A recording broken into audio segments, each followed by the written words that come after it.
Welcome in. It is Backstretch Banter on Sirius XM NASCAR Radio, Channel 90. I'm Chris Childers. We are coming off the great race, Memorial Day weekend in Charlotte. The festivities were awesome. The buildup was awesome. I guess the race wasn't so great because we were delayed by rain. Ended up getting called for rain. We did have a winner in Christopher Bell. Everybody was wondering, were we going to get back going? Was Kyle Larson going to complete the double? It did not happen. And I think as an RFK fan, you were hoping, okay, Brad's got a shot to win this thing, so let's go ahead and get this thing back and going.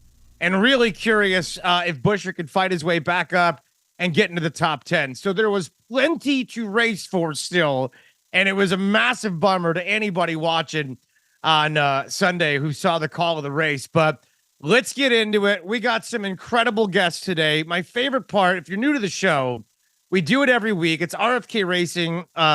It's their own show. It's Backstretch Banter with RFK Racing.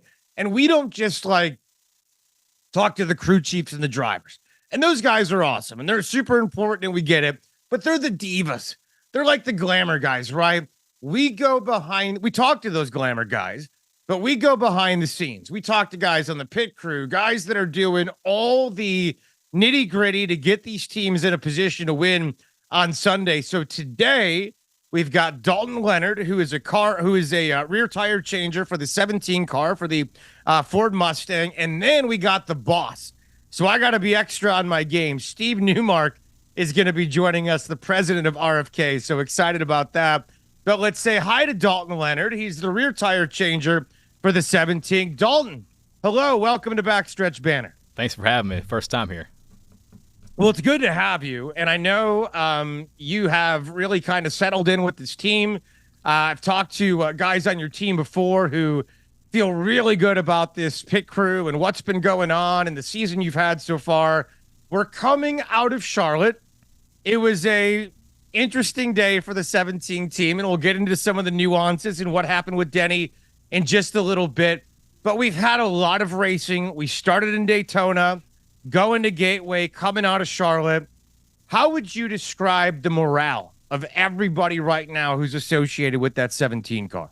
The morale is definitely on the rise. We've had a somewhat of a bumpy start of the season, but recently we have really started to gain a lot of traction, and it's showing on the track. It's showing all the results are pointing in the right direction for us.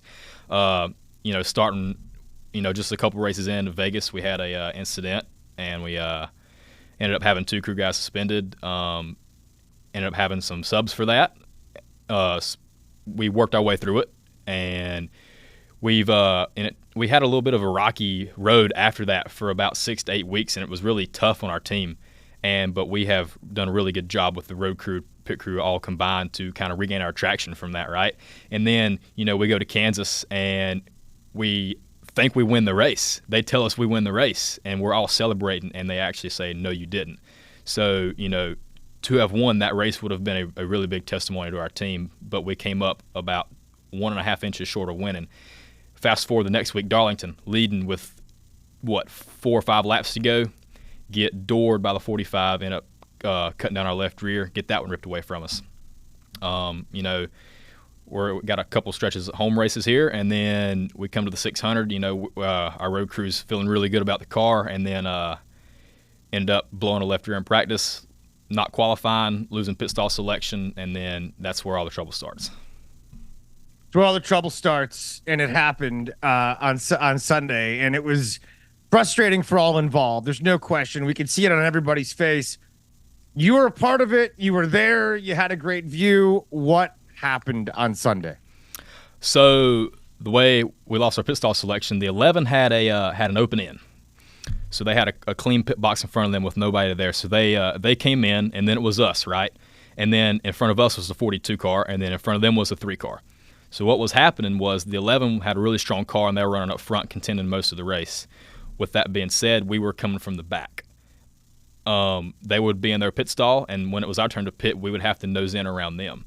And then the 42 would nose in around us, and then the 3 would nose in around them. So it was really just a bad chain of events there for about 4 pit stalls.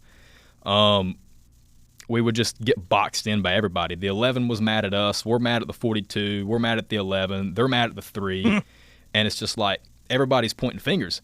And we're like, hold up, like nobody's doing anything wrong here. This is just how it's happening. And I didn't hear it till today, actually, Denny's radio. He's saying, you know, all the stuff about, you know, we can't park, and, you know, he's gonna come have altercations with us. And we're like, hold up, like we're just pitting the car, man. Like we don't know what else to do. Yeah. And but the rain delay came, and then I know Chris, Denny, Scott Graves, and then their crew chief all had a little talk there, and I think that's when that they finally realized what the situation was. And I think Denny started to realize, okay, like it's not what y'all are doing, it's just how it's happening. It's just unfortunate, and it was wild. It really was. It was wild to watch it all play out. I can't imagine what it was like for you guys that were living through it, because it just looked frustrating as hell. And if you're a fan of one of those teams, you're literally yelling, what is going on? What are we doing down there? And it was kind of weird to see it all play out. For the 11 car and the 17, and certainly you mentioned the conversation that happened during the rain delay. How aware is everybody of emotion right now when it comes to, you know, being in the pits and being trackside, considering everybody was talking about last week? Everybody, you know, has been, you know, totally into the Stenhouse and Larson, or not Stenhouse and Larson, Stenhouse and Busch thing and the fine and all that. Has that been a conversation that has been had, like, hey, we gotta just all be calm and talk this through? I mean, did that happen this week in the aftermath of that? Not really within our walls. Okay. You know, we do have some guys that pit the 47. That is one of our teams, but they were not around at that time. They were already out of the track, and you know that doesn't really involve any of us. So there wasn't really a whole lot said. We always try to avoid altercations if we can. Like that's not our first way of solving a problem. But I didn't know that was on their mind. But I think being down there at the time, everything's heated constantly. You're in a 600-mile race. It's the longest race of the year. It's hot. You know there's weather coming, so everybody's trying to find their strategy for what works for them, right? So, you know, both cars, you know, we're coming in pitting 8th. They're coming in 4th, and we both leave outside the top 10. We're losing spots every time. So that's only adding fuel to the fire. So you throw that on top of everything else that's going on, and everybody is just losing their minds. Yeah. I can't imagine. Just insane what was happening over the weekend, and the rain and the weather and the pressure, and it's a home race, which I think adds a little extra. It was fun to watch. I wish we would have finished it. I wish we would have gotten in the whole race, but what we did get was certainly fun, and I thought the build-up for it was awesome. Do you feel that in the pit? I know you're in your own world, and it's loud and it's noisy, but the fan support this year in NASCAR has been pretty damn good. Can you guys feel that at the track? Absolutely. It's cool to be in the pits and then look up at the grandstands and see all the people. Especially this weekend was sold out, I think. And then, you know, yeah, it was. Adding another layer to that is, like you said, it's a home race. It's the Coke 600, so the build-up is huge. And then you add, you know, there's a lot of celebrities there. You add, you know, Lamar Jackson was there. Donald Trump was there. So you add all these elements, and that just builds it up even more. And then with it being Memorial Day, you have a big military presence there. So you have, you know, you got Blackhawks coming in and hovering over the infield, and there's guys dropping out of it, and they're shooting off tanks, and they're doing this and they're doing that, and you're like, holy cow, like this is so cool, because like you're down there in it, and that, like you said, that just adds to the energy of everything, the whole, and that goes pre-race, and that carries on into the race. Dalton Leonard's our guest. He is the rear tire changer for Chris Buescher for the 17 car for the Ford Mustang. You mentioned the president was there, the former president, maybe the future president, but he was there, number 45. And you mentioned to me before the show, you got a picture with President Trump. When somebody of that stature, I can't think of any more famous person in the world, let alone this country, whether you love him or hate him. I mean, I think he is going to demand a huge crowd no matter where he goes. People are going to notice he's there. You guys, I think, were parked right next to RCR. What was that? Was it distracting? Was it hard to do your job? I mean, it's maybe the next president of the United States. Absolutely, because that's not something that happens every day. No. But pre-race, he was actually sitting on the 3 box, which is 2 down from us. And so if you know that he's going to be there, then you start to notice all the Secret Service that's kind of just lingering around, just secretly watching. So you start to notice that. And then pre-race, he rolls up in his motorcade with a convoy of police cars and Secret Service and military there, all guarding him. And then anywhere he walks, there was just a crowd of people. And then after he went to the infield and done his pictures and his, I guess he did some interviews or something, right? He walked over to the 3 box. Well, and in doing that, he walked right by us. And just the crowd of people, all the Secret Service, everybody that was there, it's just like, how can you not notice it? Like, because that's not there every week. And then I think he left sometime during stage 1, about halfway through stage 1. But, once the race started, I didn't really think much else of it. Like, it was just another race at that point. It's like, get focused, do your job. Whether he's there or not, it doesn't make a difference in what we do. True, and you can't think about him because something disastrous can happen, but it's certainly got to be totally different for if you've never been around, for those listening, if you've never been around a president, the amount of people that come with him that are wearing black suits and ties and little ear things. I mean, it is, and that's not a current sitting president. Current sitting presidents have a whole nother level of people that are literally like, they'll have people in the skyboxes and looking down and around and it's crazy. So kind of cool though. I think it's always kind of neat when you get a experience like that, even if you're in the middle of work and you have competition going on. Always very cool. And at least you got a picture that you're going to be able to cherish forever, which I think is awesome. Like I always say, it doesn't matter who the president is. It's the president of the United States. You got to respect the office, and any chance to meet any of them, I think, is just one of the coolest honors that anybody can ever have. That's an American patriot in this country. So kudos to you for getting that experience. That's pretty neat. This season has been a lot of fun so far, and certainly the expectation has ratcheted up. You mentioned Vegas. I believe, was Vegas when the tire came off? Was that? Yeah. That was Vegas. Okay. And I could see the facial reaction. You're like, yep. That's it. Yep. In the aftermath of it, it's got to be so hard while it's happening. It's got to be hard for the person that makes the mistake. We certainly understand the stakes. Give us an idea, though, when something catastrophic happens, what is the talking to from administration? What is the process of fixing it? What is the morale like for the team in that moment? How do you keep from letting it affect the next race? I think a lot of people would really like to know the mental behind something like that, because mistakes happen. I mean, we're all human beings. Right. Yeah, so like for us, if something of that magnitude happens and we're the cause of it, it's different than if it happens on the track and it's caused by another race car, right? Because that is out of our control. But as a team, us 5 guys make the team. And if it happens to one of us, it happens to all 5 of us. And we all have each other's backs at any given time. So even though it wasn't me, it still felt like it was me, because that's how strong of a bond that we have. And we are all there for each other. But you're right.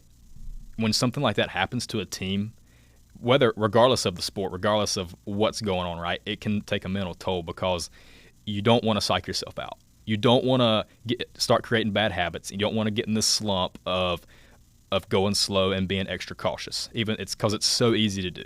It's so easy to overthink. It's so easy to get tense and nervous. But that's the total opposite. You got to just keep trucking. You got to keep your head down and keep going fast, because the field is only getting faster by the week, and especially by the year. We see it on SMT every week. So for us to have gone through that and to fight through that time, with backups and people that we're not really accustomed to, it was really tough having to form to them, to learn their habits for 2 weeks just to get our other guys back. But when we do that, I think at the end of the day, it makes us stronger as a team, because there's no pointing fingers. We don't do that. We all have each other's backs, and we're all like, we're in this together. So that only makes us stronger on the outcome. But mentally, it's a strain, because like, you try not to take this stuff home, right? Like, you have to leave work at work, but it can be hard to because you invest so much time, effort, and energy. This is what we do. Like, we love it. We breathe, eat, and sleep every day racing. Like, that's what we do. We're racers. And, it's hard not to think about that laying in bed at night. Like, dang, what's going to happen to our team? Or, I hope that, you're just thinking of the other guys and you're keeping them, and, you're still talking to them. You still see them at the shop. They're working out. They're practicing. So you talk to them, and, the locker room's all talking. So it can be a good thing, but it can also be a bad thing. But I think here it's a really good thing because we all do a really good job with each other. You're in such a unique business because it's the business of winning. It's the business of competing. I think every business is competitive, certainly, but this is, thousands of people are paying attention to whether or not you win or you lose. And there's a lot of people that have invested interest. It's different than some, I don't know, like, real estate guy that's, selling a house or something like that. That's competitive, sure. Absolutely. But this is a whole nother level. It is a whole nother level. And I think it's impossible not to take it home. It is impossible because like you said, your entire, and I think when you compete, it's really is another level of mental investment that you put in. So it can be so heartbreaking when things don't go well. Let's take a break. We'll come back with you. We will talk more about the season going on. I got to get your thoughts. You mentioned it briefly on the Kansas moment for you as a tire changer because the celebration was happening. And then all of a sudden they said no. And I've said this 3 weeks in a row in the show, and I'll say it again. I still don't think we lost. I still don't.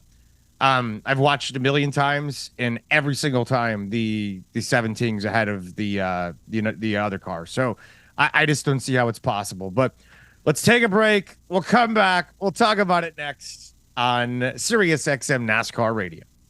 We're back. It's Backstretch Banter, Sirius XM NASCAR Radio, Channel 90. I'm Chris Childers. We have a great guest with us right now, Dalton Leonard, who is the rear tire changer for the number 17 Ford Mustang driven by Mr. Christopher Buescher. We are coming out of Charlotte. We are going to Gateway this week, which is a fun track in its own right, and eager to see how it looks.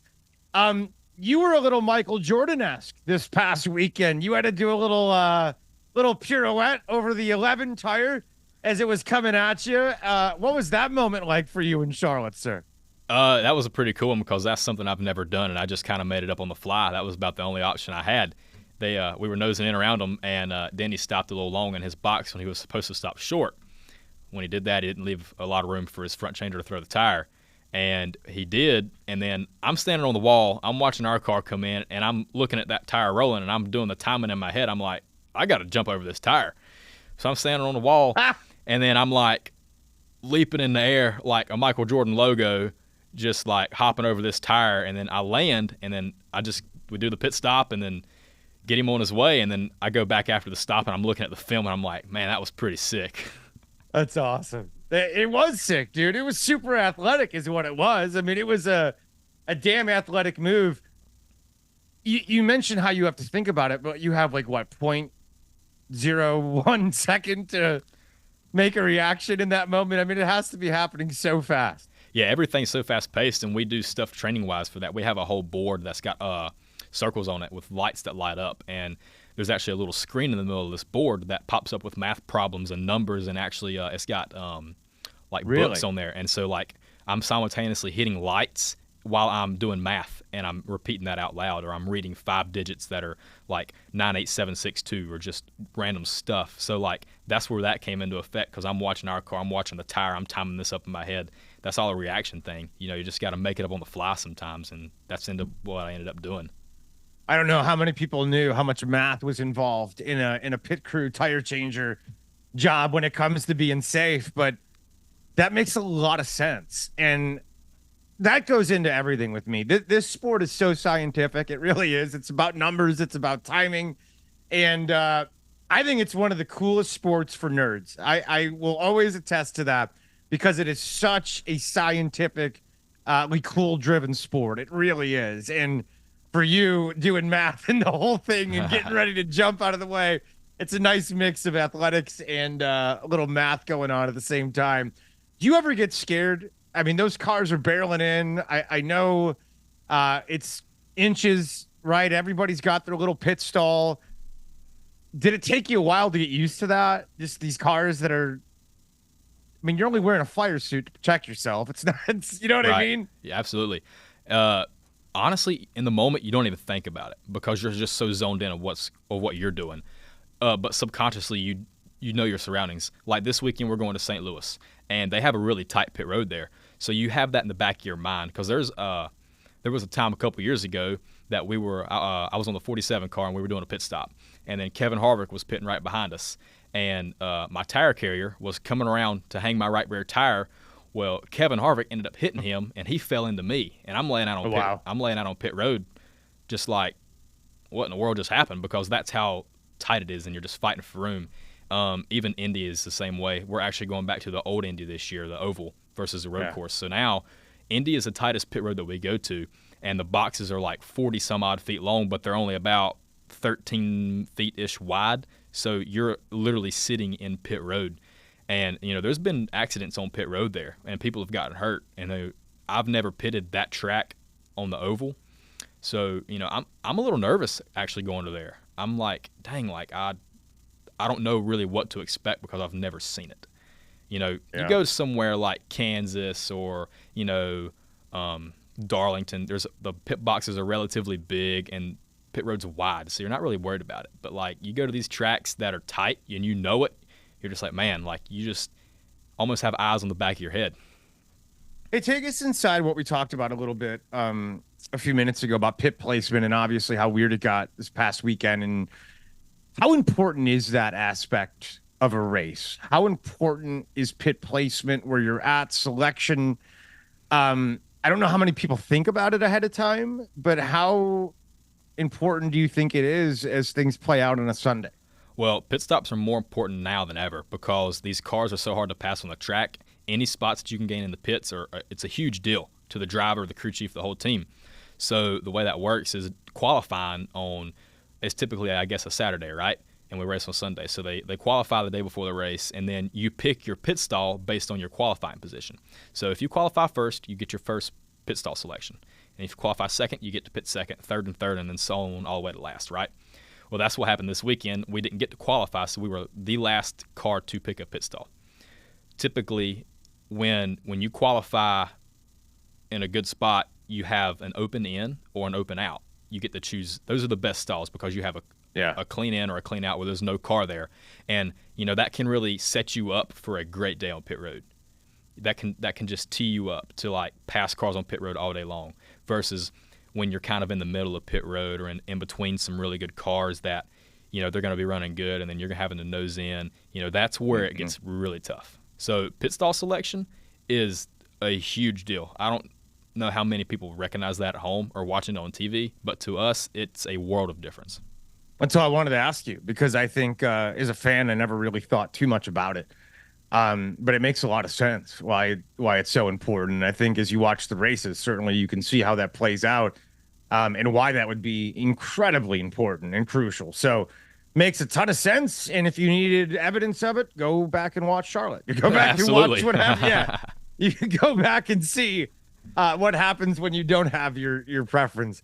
As we talked to Dalton Leonard, who's the rear tire changer for the number 17 car, the Ford Mustang driven by Chris Buescher. How'd you get into this? I think you've been in NASCAR, half a decade, 5 years? I think almost 5 years.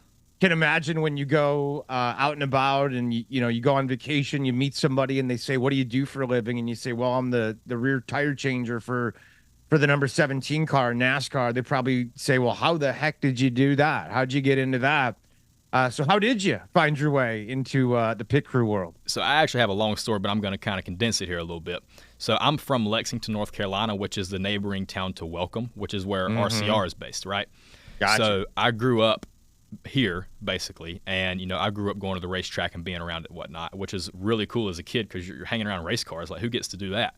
Never thought about being in it. Graduated high school, went to a 4-year university, didn't like it, transferred to community college, and they had a motorsports program. Got involved with that. Oh, really? Yeah, and which was in Winston-Salem. So that was 45 minutes away from my house. So at the time, RCR was halfway in between school and home. So it was like, this is perfect. Like, I can go to school and learn about race cars, and then I can go work on real race cars. Like, sign me up. went by RCR one day and was up in their fan walk zone, and Mike Dillon, which is Austin Dillon's dad, and then Marty Houston, who is the Xfinity Series shop manager, were standing down there at the setup plates, and they called me down, and I was like, this is the coolest thing ever. Like, I just want to work on race cars. Like, how do I start? And the very next week, I was in there, got my hands on stuff. Like, I'm sweeping the floor and wiping down toolboxes, but I'm in there. I worked in the shop for 9 months, and then I would just do anything I could. I was working on splitters. I was helping with teardown, deck lid tethers.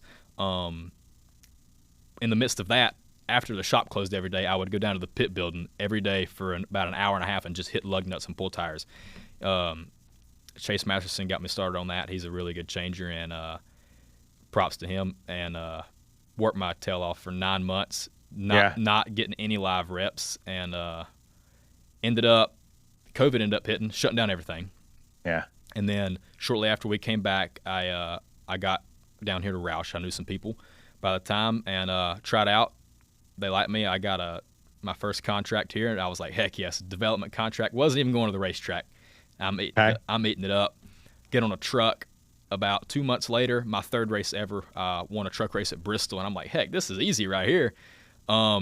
The very next year, they put me on a Cup car, on the 38 car for Anthony Alfredo. So that was my real first eye-opener in the Cup Series. I'm like, dang, like, this is sick. Some things shuffled around. Some people got hurt. I got moved up to Michael McDowell's car about 8 races into the season. Had some growing pains there, but ultimately came out on top. The end of my rookie year, which is the last year of the 5 lug nuts, I ended up pitting the 6 car for Ryan Newman. And then the next 2 years, I was on Ricky Stenhouse's car on the 47. Ended up winning the Daytona 500 with him. Yeah. Congratulations. Thank you. It was a surreal experience for sure. Definitely something I'll never forget. And then about 10 races into last year, our whole team got swapped. And then that's when we got put on the 17. Ended up winning 3 races with Chris last year, making a deep playoff run. And then here we are back on the 17 again this year. Rocking and rolling and getting closer to victory lane every day. Dalton Leonard, awesome to get to know you, man. Thank you so much. Hope to see you someday soon at the track, and thanks so much for hanging out with us today. Thanks for having me. I appreciate it. Absolutely. That is Dalton Leonard. He is the rear tire changer for the number 17 Ford Mustang driven by Mr. Chris Buescher. And this week we have Solomon Plumbing and Travel Centers of America on the cars as we go to Gateway, which is pretty awesome. Dalton, thank you so much, man. Good luck this weekend. Appreciate it. Thank you. All right, we got the boss coming up next, Steve Newmark, the president of RFK. He'll be joining us next right here on Backstretch Banter. We're back here. It's Backstretch Banter on Sirius XM NASCAR Radio, Channel 90. I'm your host, Chris Childers. Great conversation we just had with Dalton Leonard, who's the tire changer, the rear tire changer for the number 17 car driven by Chris Buescher. Let's talk to the boss right now, the president of RFK. Steve Newmark is with us, first time on the show. Steve, I've talked to all your employees. It's good to see you. How are you, sir? It's great, Chris. I appreciate everything you're doing, and there's no doubt that they lined up everybody they thought was interesting, and they kind of saved me for that. They're like, I have nobody else to talk. Chris has talked to everybody else in the organization. Would you go chat with him? But I appreciate you what you're doing. This has been a great venture for us, and I think our folks love coming on and sharing their story. And I think what you've done is really shown some of the personal side and gotten kind of behind the scenes, which has been great. I've gotten feedback from our fans that they love listening to this. So thank you for taking the initiative and leading the charge here.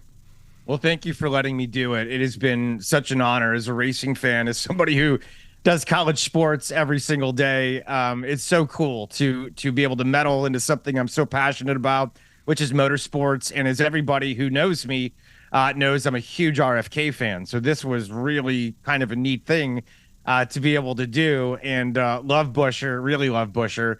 Big fan of Brad's. And before that, Ryan Newman was one of my favorites. So it's just been kind of cool to be a part of the team. It's great to talk to you. It really is. This organization is pretty impressive. I saw all the fans waiting to get autographs from everybody last week at Fan Day, which was cool. And I thought it was a great representation of where this team is, what's happened, the progress. From your perspective, as the guy that's kind of at the top of the pyramid, watching everybody, do their thing, how would you describe where RFK's at? I think we're proud of the progress we've made, but I think the word I would say is we're still unsatisfied. We still haven't accomplished all of our goals, which is to be in Phoenix running for that championship and try to lift the cup. But there's no doubt, we sat down as an organization, as a board 4 or 5 years ago looking at the future, and we were struggling on the track. And, I think we all recognize sports are cyclical. We've seen our parent company, the Red Sox, go from winning the World Series to last place, but it's still a struggle. And we were kind of in a rut, and we were looking to see, all right, how do we break out of that? And there was a strong commitment from the owners, Roush and Fenway, that we need to do what's necessary, but a recognition that in motorsports it doesn't happen overnight anymore. Like you can't figure out, Jack Roush 20 years ago would figure out that one way to tune the engine and we would all of a sudden take off or get more skew, and that really doesn't exist anymore. It's a process, and so that's really what the journey that we embarked upon. And I think we're really pleased, particularly how last year played out, getting the wins, having finished in 7th and 8th, but that's not the ultimate goal. Just isn't to be in the mix. The ultimate goal is to be winning races and competing for the championship. And so I think we're taking steps there. I mean, the beginning of this year has been a mixed bag, right? I think we finished second 5 or 6 times and gotten one win. And, on the one hand, you'd say for a 2-car team, basically half the races you're finishing first or second. And that's a great testament to the work that the guys have done. But we want both cars locked in the playoffs, and we've got a little work to get there. The Charlotte race this past weekend didn't give us the best result on the 17, just because actually I didn't hear Dalton speak, but they had an interesting day getting boxed in at times with the 42, having Denny behind them. What's crazy is they lost 32 spots on pit road during the day. And so Chris has a top 10 car, and and those were not pit crew errors. There was just the configuration and where the 42 was parked in front. I know Denny got pretty upset because he got boxed in. I actually haven't heard it. I love Denny. I think he's fantastic for the sport. I love his fire and emotion, but I know he was angry. I saw Coach Gibbs, and I've gotten off on a tangent for you, but Coach Gibbs, after one of the stops, crawled up onto our pit box to talk to Scott Graves because he thought it was the way Chris had come into the box. And so Denny had to back up. He lost spots. I think Scott Graves and Scott Bowen explained to him Chris had to because of where the 42 was. So Coach climbs down off our pit box, walks next door to the 42. I couldn't hear what was said. Goes up on their pit box. They must have said, hey, it wasn't us. It was the 3 car in front of us. So he climbs down from the 42 box. My goodness. And then he gets to the 3 box. I think at that point he realized there seems to be a theme here. Everybody's blaming the person in the box in front of them. But at any rate, that wasn't the night we expected. But, we would have loved to have seen it go back green because I think Chris had a top 10 car. I believe Brad was going to win the race. And a lot of things could happen. And who knows? Maybe Kyle Larson jumps in 13th place car and, runs wild and gets the win. But overall, I think we're pleased with the progress, but we're not complacent or accepting that this is kind of where we're going to settle in. We need to take that next step. There's momentum, though. There's certainly momentum. I think anybody who's watching this team is really excited about what's going on. And the fact of the matter is, you just mentioned it, the cars are fast. They are. And if you got fast cars, you got a shot and any given weekend to win and go to victory lane. And saw it 2 weeks ago with the 6, and now time for the 17, even though I still am adamant that Kansas was a win. I'm sorry. I've watched it 5,000 times, and every time, not one time is the 17 behind. Not once, but whatever. They could tell me the finish line's not.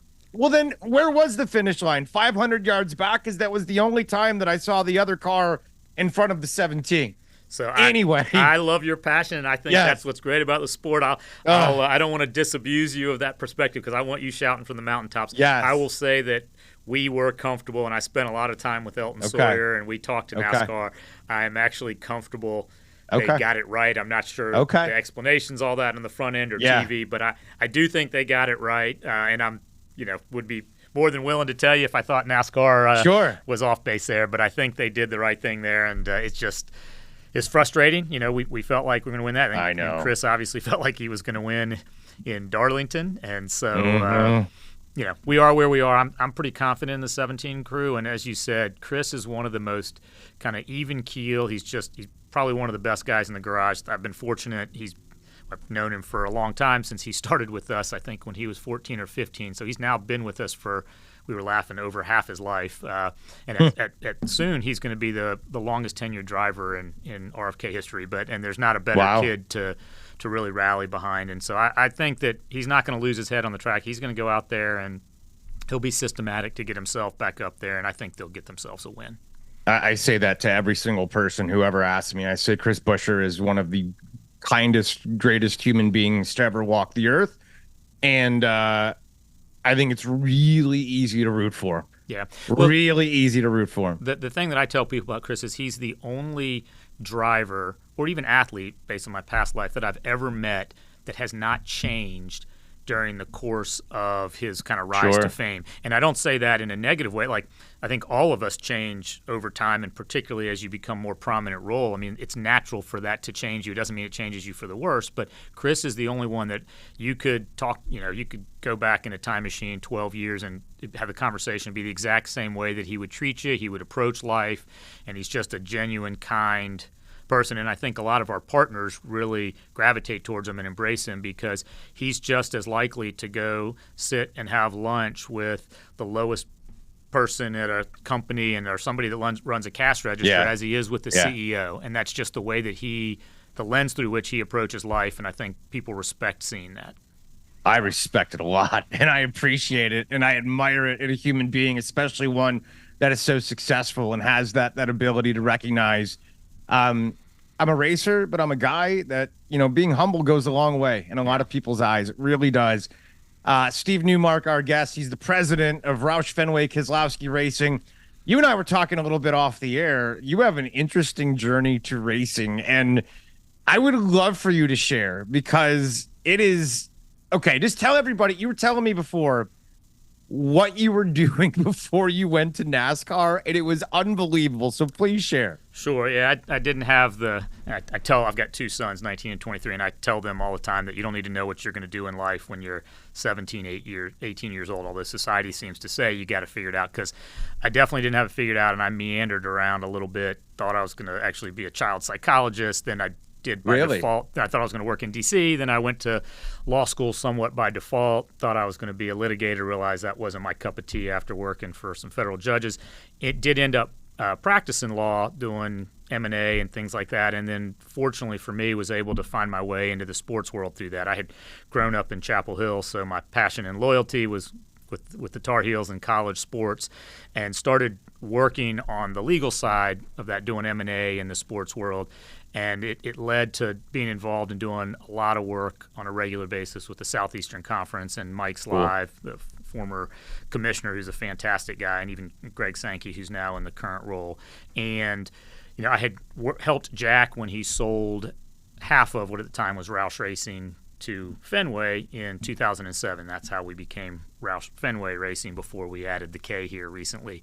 And that was 2007. And at the time, actually, Fenway was supposed to appoint the next president of Roush Fenway. That was going to be a few years later. My predecessor, Jeff Smith, who had been wildly successful, was going to retire in 2010. And on the Fenway side, they were grooming somebody up with John Henry. I think there was a differing of opinions up there. They ended up going separate ways, and I think my name got thrown in there by default. And they called and said, "Hey, would you be interested?" Even though I had represented Jack, would you be interested in coming over on board and being on the business side and taking over for Jeff? And there are kind of two things. I had told him, first of all, I would do it on a condition that Jeff stayed for another 9 months, because I didn't have the experience or history, and I respected kind of his knowledge base, and would he kind of stay on to mentor. So they agreed to that. And the other thing is, I happened to be working on what at the time I thought was the greatest thing I'd ever done, which was representing the NCAA in their negotiations for their TV deal for the NCAA tournament and what the size of the tournament was going to be. And I said, I can't leave until that is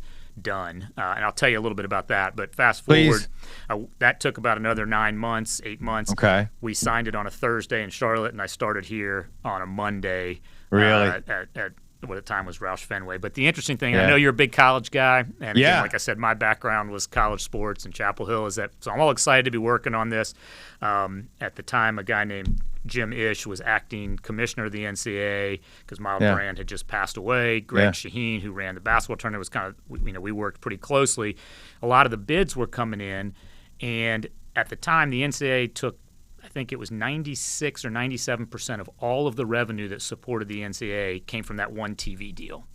And so they needed that deal to be huge because it not only funded basketball, but it funded women's softball, men's tennis, and all of that.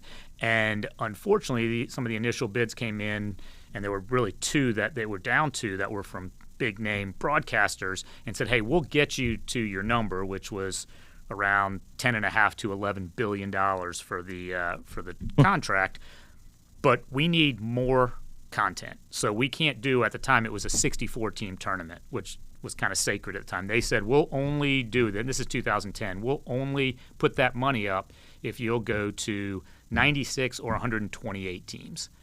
Which I remember at the time when I heard that. So my dad played college basketball. He was probably the proudest he's ever been when I told him I was working on this thing. Yeah. And all I could imagine is going back to him and saying, hey, I worked on it, and we destroyed what you found sacred because we're now expanding. Because of money. It's no longer this, and it's because of money. And there was a rational explanation for why you were going to do it. But so, at any rate, we thought that we were going to have to go with one of those two. And then kind of at the last minute, David Levy, who was running Turner, TNT at the time, went to CBS because CBS looked like they were going to have to bow out for financial reasons. And they said, listen, we'll partner with you, Sean McManus at CBS, and we'll go in. And they called us, and they said, hey, everything was happening in Charlotte, which was great because the whole sports world was looking to New York to figure out where people were negotiating this, and everything was happening uptown Charlotte at the time. Yeah. And so we had a meeting, and Sean this is fascinating. Sean and David Levy came in and said, hey, we'll meet the number $10.8 billion, but we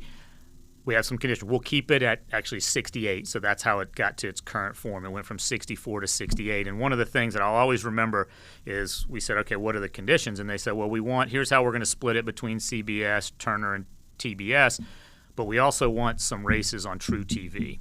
And I remember looking at Greg Shaheen and Jim Ish, and we asked for a break and went in the other room because we had to Google what True TV. And most of us do every year. Yeah. At the time, it was Cops Gone Bad and all these other shows. And Possible Jokers or whatever they're called. Yeah, and they wanted some games on there to improve carriage, which I think it all did. So anyways, it all's well that ended well. The tournament stayed at 68. I have no idea where it's going to go in the future, but it's going to change. It stayed at 68. We got it there for the last 14 years, and we signed it on Thursday, and then I was fortunate to come over here and start working with Jack and Fenway on that Monday. That is beyond fascinating. I'd love to have you on my show Full Ride to talk about that process someday. And what's crazy is that 14 years later, look at where we're at with the NCAA and revenue sharing and all that stuff. It is, I'm sure for a lawyer, and you have a legal background, this is a fantasy right now if you get lucky enough to be involved on either side, because you're getting a ton of money. Like NCAA lawyers are getting paid a lot of money, and nobody expects them to win anything. You know what I mean? Like they're defeated at this point, so they're really the only ones that are winning at this point. That could be. I haven't practiced or done anything for 14 years. Don't have a law license, and usually don't wear that in front. It doesn't give me a whole lot of street cred in the NASCAR space, but I do keep in touch with. So Greg Sankey is a big NASCAR fan, the commissioner of the SEC. He grew up near Watkins. Is he? Yeah, that's why he gives me. I see him sometimes, and I'll wear my stuff, and he'll be like, "Hey, Buescher wants his hat back," or something like that. Yeah, he grew up near Watkins Glen, and we always talk about him coming to Talladega. But it's tough right now for all those guys in college sports, just trying to figure out what the landscape is and uncertainty. We have our own uncertainty in NASCAR, but it's a lot more secure than what they've got going on. Let's take a break. Oh no, trust me, we're breathing into a paper bag every day. Let's take a break. We'll come back. We got more with Steve Newmark, the president of RFK, when we come back on Backstretch Banter. We are back here. It's Backstretch Banter on Sirius XM NASCAR Radio. We are talking to the man who's in charge around those parts at RFK headquarters outside of Charlotte. Steve Newmark is our guest. Great to have him on the program. It's been an exciting time at RFK, winning a race a couple weeks ago, just coming off a fan day, a P2 finish in Charlotte. Lots of momentum for the team.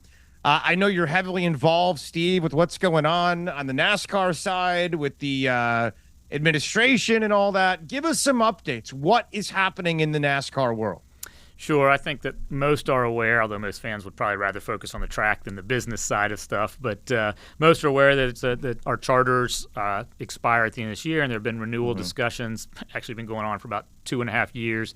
I think probably both sides are a bit frustrated. There's a group on each side that's been appointed to negotiate it. We've been going through that process. Jim France has met with all the teams, with Steve Phelps, and I think at the end of the day, we're hoping that we'll make some progress in the next few weeks because it's important for the sport. It's important for the stability of the teams to know they've got a long runway for us to invest. I think it's important for NASCAR to be able to tell their fans, hey, Joe Gibbs and his family are going to be owning and running this race team, and this is going to be their primary focus, the same with the other big names. So I think we're hopeful that we're going to get there, but it's been a difficult process. I think the teams have been struggling to try to make sure that they can secure kind of financial security so we can continue to put these drivers on the track and have fan days, invest in everything that we've got going on. So we'll see how it plays out. I guess I'm cautiously optimistic, but there's some work to be done.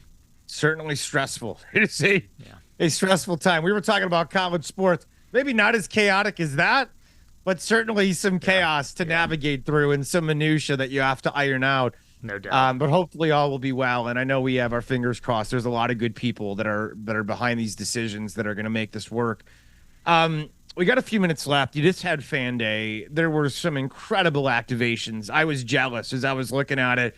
The consumer cellular convertible was there, which I just think that's the coolest. I love they took a race car and cut it, and I think it's almost half is what they say, or something like that they can save you on your cell phone bill. But you have some great partners. You really do. Fastenal and BuildSubmarines.com, and just give us an idea of the relationship there. Sure. I think we're pretty fortunate and blessed. And, the approach that we've taken with our partners is let's be as creative as possible. And it only works because of the NASCAR fan base. I mean, it's incredible to me. You and I are both college sports fans. I'm going to tell you right now that when I left the Dean Dome when I was growing up and saw, Bojangles on the ribbon, people didn't go flock to Bojangles after that. There's a great fan base, but it is nothing compared to the NASCAR fan base. We can show that our fans, if they see our brands on the car and with the drivers, they will go support those brands. And that is just so huge, and it makes it a lot more fun. So you look at Fastenal, who's been with us,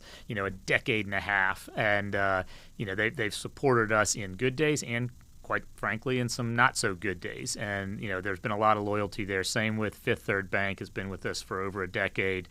We've got Castrol, who's been an integral part. But then it's been fun because we also have some new partners that you mentioned. Consumer Cellular has come on board.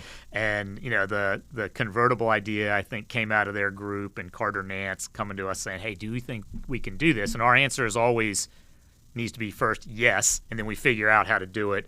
And so there's been some fun campaigns there.